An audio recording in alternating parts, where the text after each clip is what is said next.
नमस्कार. आजच्या एका नवीन आणि माहितीपूर्ण व्हिडिओमध्ये तुम्हा सगळ्यांचे स्वागत आहे. मनाची टोपली. ताई घ्या की थोड्या मिरच्या घ्या. अहो आजी किती आग्रह तुमचा. नको मला सांगितलं ना एकदा. सगळ्या लाल झाल्या आहेत. बघा किती शिळ्या आहेत या मिरच्या. नको नको तुम्ही जा बरं आधी इथून. ती आजी काही केले ऐकायला तयार नव्हती. अहो घ्या की वर, लई उपकार होतील बघा तुमचे.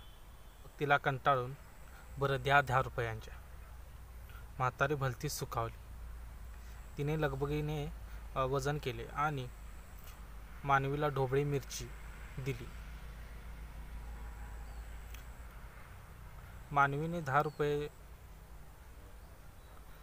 10 रुपये तिच्या हातावरती टेकवताच म्हाताऱ्यांनी ते कपाळाला लावले. दूध घेऊन जाता येईल आता असं म्हणून ती तिथून निघून गेली. पण मानवी मात्र विचारात पडली होती. असं का बोलली असेल ही आजीबाई. तिच्याकडे दूध घेण्यासाठी 10 रुपये सुद्धा नव्हते. दिवसभर तिचं चित्त थाऱ्यावर नव्हतं. सतत तीच गोष्ट तिच्या मनात सारखी सलत होती. घरातल्या कामात आणि इतरही कशातही तिचं काही लक्ष लागत नव्हतं. रात्र झाली. कुशीची अदलाबदल सुरू होती. पण झोप काही लागत नव्हती. आजीबाईने सोडलेला भुंगा तिचं काळीज पोखरून काढत होता. विचारांच्या कलहात कधी पाठ झाली हे तिला कळलंच नाही. मानवीचं मन अजूनही खुमखुम करीत होतं. तिने पटकन सगळं आवरलं आणि ती आजीबाई जिथे भाजी विकायला बसत होती तिथे गेली.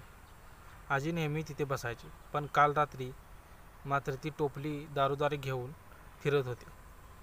मानवी तिथे पोचली. आजीबाई तिथेच बसून भाजी विकत होती. व घ्या की ताई, काय देऊ तुम्हासनी सांगा बरं. आजी मला बोलायचं होतं तुमच्याशी. मानवी थोडी भीतच विचारत होती. बोला की. तुम्ही काल असं का म्हणाला दूध घेता येईल. तुमच्याकडे अगदी 10 रुपये सुद्धा नव्हते का. आजी मानवीकडे बारकाईने पाहू लागली. चला माझ्याबरोबर असं म्हणून आजीने तिची टोपली आवरली आणि निघाली. मानवीही कुठला प्रश्न न विचारता तिच्या मागे मागे जाऊ लागली. बरंच चालल्यानंतर ती आजी एका छोट्याशा घरात शिरली. या ताई, हे माझं घर आहे. मानवी सुन्न डोक्याने आजीचं सर्व ऐकत होती. अगदीच छोटंसं घर. झोपडी म्हणायलाही हरकत नाही. पत्र्याचं घर. त्याला काही बाजूला ताडपदरी गुंड आलेली. एका बाजूला छोटीशी मोरी. त्यालाच लागून मांडलेली चमकी भांडी आणि चूल.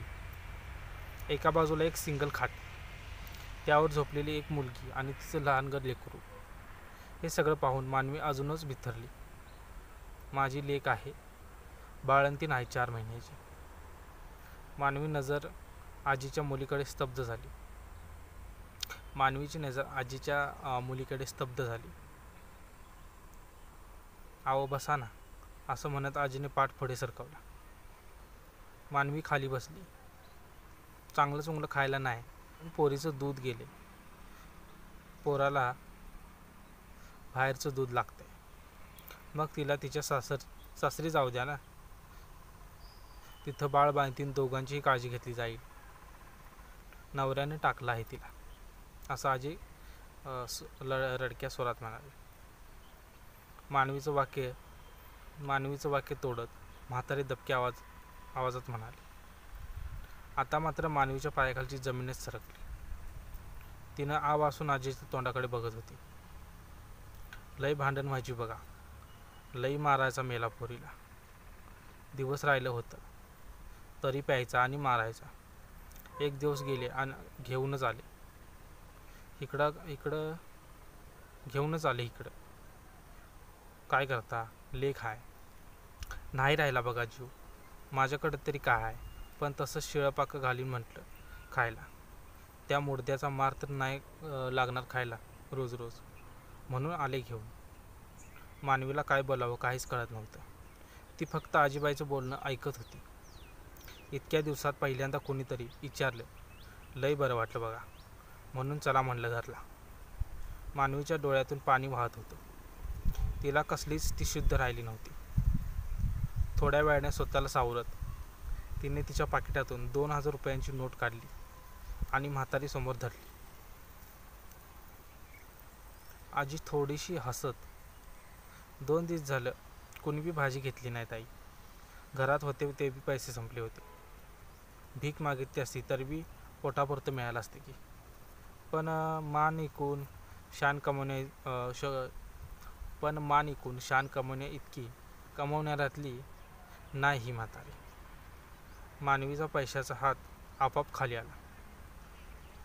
लय वाईट दिस पाहिल्यात मी. हे काय नाही त्यापुढं. लय वाईट दिवस पाहिल्यात मी. त्यापुढं हे काही पण दिवस नाही. तुम्ही विचारलं, लय दिवसांनी कोणीतरी कामापलीकडे बोललं. बरं वाटलं, लय बरं वाटलं. माझी भाजी घ्या पक्कस्त रोज. लय उपकार होतील बघा. तिचं हे बोलणं ऐकून मानवीने आजीला जाऊन घट्ट कवेत घेतलं आणि तिचा अश्रूंचा बांध फुटला. ती त्या आईच्या खुशीत ढसाढसा रडू लागली.